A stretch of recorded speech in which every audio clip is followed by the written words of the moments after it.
Em 2015, a Inglaterra enfrentava enchentes que nem obras caras conseguiam controlar. Então, uma organização de Devon sugeriu algo que parecia absurdo: devolver castores ao rio Otter, onde não viviam havia mais de 4 séculos. Em 23 de março, 2 grupos familiares foram soltos. 5 anos depois, já eram 15. Mas o mais surpreendente não foi o crescimento da população, foi o que esses animais começaram a construir. Antes do século XVI, muitos vales de Devon funcionavam de uma forma que hoje pareceria estranha. A água não descia em linha reta até o mar. Durante milhares de anos, os castores ergueram barragens de galhos, troncos e lama, transformando pequenos riachos em uma rede de lagoas, canais lentos, brejos e campos encharcados. Visto de cima, o vale não parecia conter um único rio, mas um mosaico vivo. Cada barragem criava novas margens, desviava pequenos fluxos e dava à água mais tempo para permanecer na paisagem. Essas estruturas não bloqueavam toda a corrente. Elas espalhavam e desaceleravam a água. Depois de uma chuva forte, parte dela permanecia no vale por semanas, infiltrando-se no solo, recarregando áreas úmidas e sustentando plantas muito além das margens do rio. Então veio a primeira onda de destruição. Os castores foram perseguidos por sua pele e pelo castório, uma secreção glandular usada durante séculos na medicina e na fabricação de perfumes. A caça foi constante. No fim dos anos 1500, eles haviam desaparecido da Inglaterra. Não existe um registro exato do último animal morto. A espécie simplesmente deixou de aparecer nos documentos. Mas sua ausência continuou modificando a paisagem. Sem manutenção, as barragens se romperam. As lagoas foram lentamente preenchidas por sedimentos. Os prados úmidos ainda resistiram por algum tempo, mas o sistema que os alimentava já estava desaparecendo.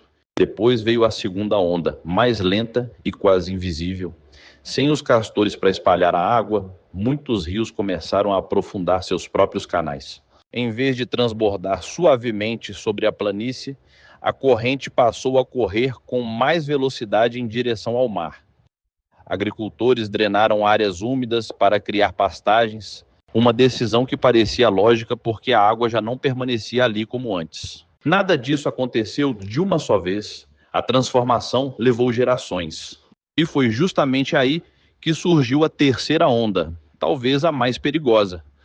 Cada nova geração conhecia apenas um rio um pouco mais estreito, mais fundo, mais rápido e com menos vida. No século XX, especialistas já criavam modelos de enchentes usando esses rios empobrecidos como referência natural. 400 anos sem castores deixaram de parecer uma ausência, tornaram-se o padrão. E mudar aquilo que todos aprenderam a chamar de normal seria muito mais difícil do que simplesmente devolver os animais ao rio. Em fevereiro de 2014, imagens feitas por um morador local chamado Tom Buckley chegaram à imprensa. Pela primeira vez, o público viu uma família de castores vivendo e se reproduzindo livremente no rio Otter. A resposta do governo foi rápida e direta. Os animais deveriam ser capturados e removidos. A justificativa não era absurda. A agência ambiental alertou para o risco de uma doença parasitária chamada equinococose. Castores de algumas populações da Europa continental podiam carregar o Echinococcus multilocularis, um parasita perigoso para seres humanos e animais de criação. Ninguém sabia de onde vinham os castores de Devon, nem se estavam infectados. Mas essa não era a única preocupação. A Angling Trust, que representava cerca de 900 clubes de pesca, afirmou que os castores poderiam alterar a paisagem, elevar alagamentos locais e construir barreiras no caminho de peixes migratórios. Salmões do Atlântico e trutas do mar precisam subir os rios para desovar. Naquele momento, as populações britânicas de salmão em reprodução estavam aproximadamente 50% abaixo da média dos 10 anos anteriores. Introduzir um animal conhecido por construir barragens parecia, para muitos pescadores, agravar uma crise que já estava acontecendo. Os agricultores tinham um motivo ainda mais direto para desconfiar. Os campos do Baixo Vale do Otter já alagavam durante o inverno. Se novas barragens elevassem o nível da água, quem pagaria pelas colheitas perdidas? David Lawrence, dono de uma fazenda próxima ao lugar onde os animais haviam sido encontrados, apoiava a permanência dos castores, mas suas terras ficavam em uma área relativamente mais alta.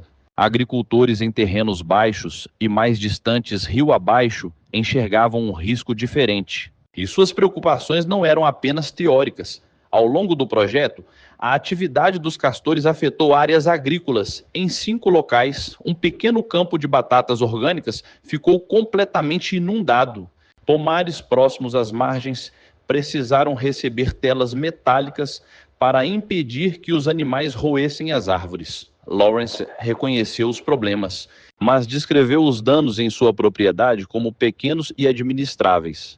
Então a disputa saiu das margens do rio e chegou às ruas. O jornalista ambiental George Monbiot acusou as autoridades de tentar controlar a natureza antes mesmo de compreender o que estava acontecendo. Petições receberam milhares de assinaturas. Pesquisas realizadas posteriormente mostraram que 86% de 2.741 participantes apoiavam a reintrodução. Em 2019, uma nova pesquisa encontrou apoio de 90%.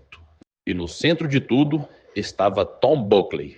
Sem uma grande organização e sem orçamento, o aposentado imprimiu cartazes com a frase "Salvem nossos castores" e os colocou nas vitrines de Ottery St. Mary. Um homem que fazia caminhadas pelo rio usando apenas uma câmera de trilha e algumas folhas de papel, havia se tornado o rosto de uma campanha nacional. Mas apoio popular não provaria que os animais eram seguros. Para permanecerem no rio, os castores ainda precisariam responder às perguntas mais difíceis com evidências científicas. A permanência dos castores não dependeria de simpatia pública, dependeria de exames, dados e de uma licença que poderia ser cancelada. Em fevereiro de 2015, agentes capturaram 5 animais do rio Otter, 4 adultos e um jovem. Especialistas realizaram avaliações de saúde e genética. O DNA confirmou que eles não eram castores americanos, mas castores eurasiáticos, a espécie nativa que havia desaparecido da Inglaterra séculos antes. A análise indicou origem bávara e revelou que os animais eram parentes próximos. Depois veio o teste decisivo. Os veterinários procuraram o Echinococcus multilocularis, o parasita que havia motivado o pedido de remoção. O resultado foi negativo. Os castores foram considerados saudáveis e aptos para retornar ao rio. Ao anoitecer dos dias 23 e 24 de março de 2015, os 5 animais foram libertados nos 2 territórios onde haviam sido capturados. Os críticos estabeleceram condições científicas específicas e elas foram atendidas. A licença não foi aprovada, ignorando as objeções, mas passando diretamente por elas. A Natural England autorizou um teste de 5 anos, sujeito a 27 condições. Haveria monitoramento contínuo, relatórios regulares e uma estratégia de saída. Se surgissem problemas impossíveis de controlar, o projeto poderia ser encerrado. Sob a coordenação científica do professor Richard Brazier, da Universidade de Exeter, pesquisadores começaram a acompanhar toda a bacia do Otter, cerca de 250 quilômetros quadrados, contendo 594 quilômetros de cursos d'água. Câmeras de trilha registravam os animais à noite. Pegadas, tocas, árvores cortadas e barragens eram inseridas em mapas digitais. Os pesquisadores mediriam os efeitos sobre a água, os peixes, a vegetação, as fazendas e as comunidades. Mas havia outro risco. Os fundadores eram geneticamente próximos. Em 2016, um macho e uma fêmea sem parentesco com o grupo principal foram introduzidos no rio Tale, ampliando a diversidade genética. A partir daquele momento, a discussão deixaria de depender de previsões. Durante 5 anos, o próprio rio produziria a resposta.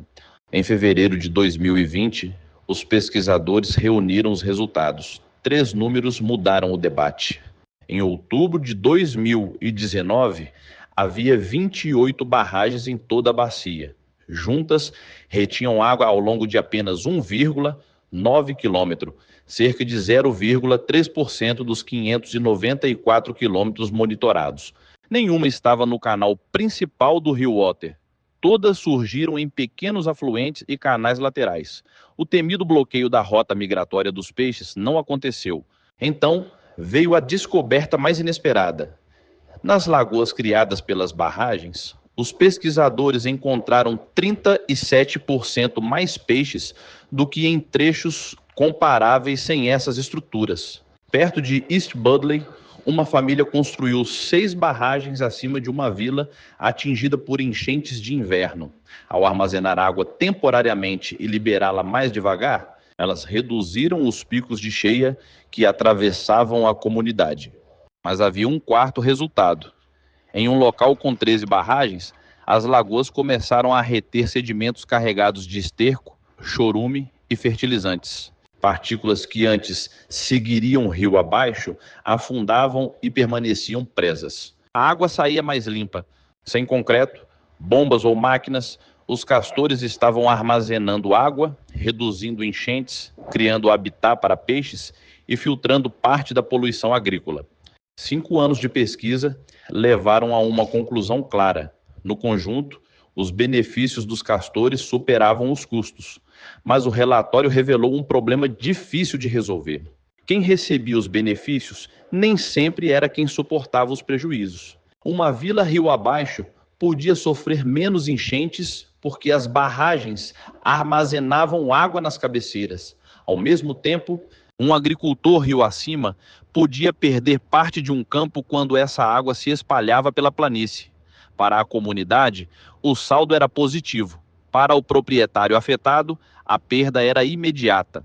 Por isso, o conflito não terminou com os dados. Quando o governo anunciou, em agosto de 2020, que os castores poderiam permanecer no rio Otter, a Angling Trust afirmou que ainda existiam preocupações sérias sobre salmões e trutas do mar. Mark Owen, chefe da área de água doce, disse que o ministro deveria ter esperado uma avaliação independente encomendada por entidades ligadas à pesca. Essa análise questionava se o estudo havia acompanhado peixes migratórios por tempo e escala suficientes. Os defensores apontavam mais peixes e menos enchentes.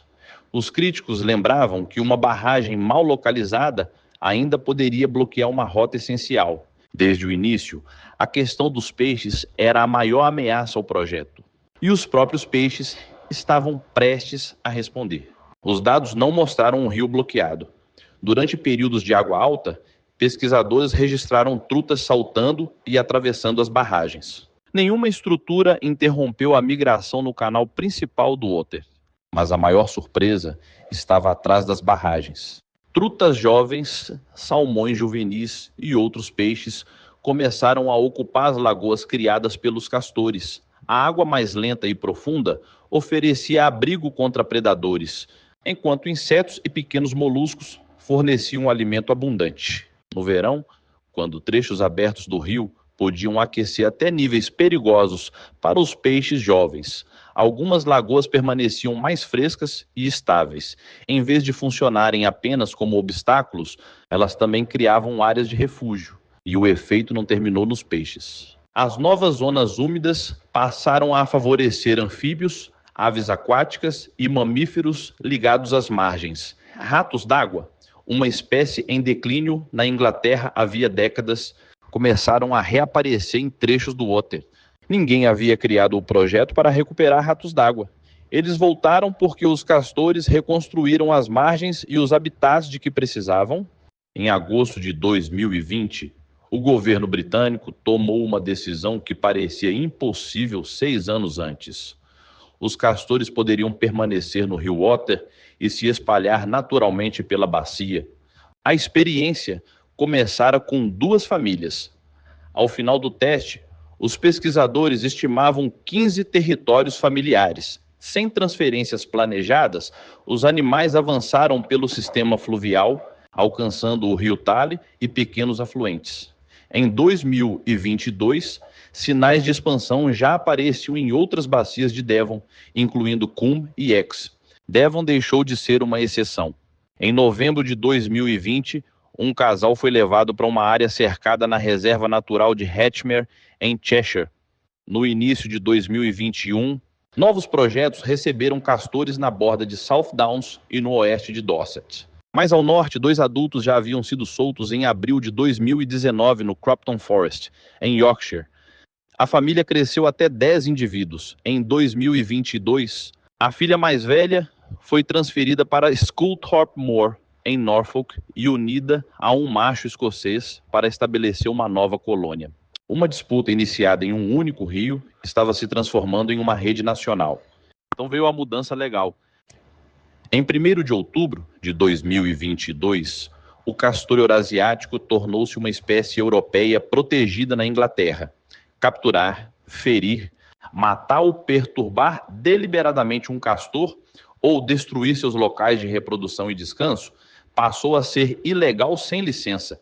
Em 2 anos, os animais deixaram de ser apenas uma população tolerada em Devon e ganharam proteção em todo o país.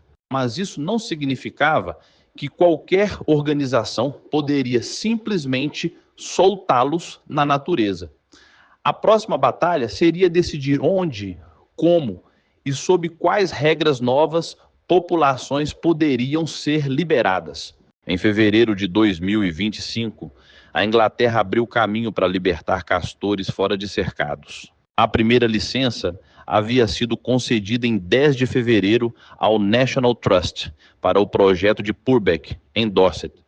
Mas isso não criou uma corrida sem controle. Toda proposta precisaria de uma licença, a 69, e de um plano de 10 anos. O projeto deveria avaliar riscos e benefícios em toda a bacia, consultar agricultores, pescadores e comunidades, garantir financiamento, monitorar os animais e apresentar uma estratégia de saída para sucesso ou interrupção antecipada. A primeira janela de interesse abriu em 3 de março e fechou em 2 de maio de 2025. Apenas os projetos mais sólidos avançariam.